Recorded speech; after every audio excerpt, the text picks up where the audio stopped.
So to answer this question over here, we're going to scroll up and go to this tool over here. So there's a lot going on here, and I want to kind of back up for a second and explain what's going on.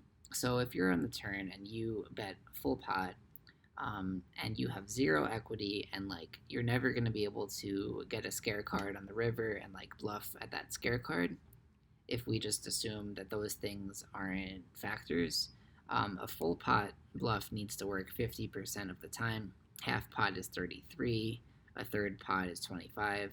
So like you might be familiar with these numbers. But once we factor in like if we have any outs or if there's a river card that we think we can make a plus EV bluff on, that starts to change these numbers. So that's kind of where I'm coming from with this question is like on the home page I was asking if you have a flush draw, how often does the full pot bet need to work? So we can use this tool to answer that question. So I'm going to plug in 9 outs because that's how many outs we have when we have a flush draw.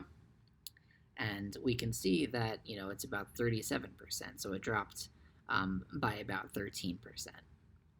And over here, what it's asking is like, let's say the pot is $100 on the river, and let's say we got called and it's 100 on the river.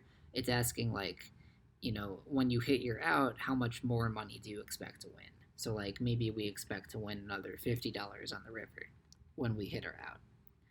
If we bump this up a little bit, then it changes the numbers. So you can see that with these assumptions, the full pot bet on the turn only needs to work about 35% of the time. So the fact that we had our flush draw bumped the 50% down by about 15%.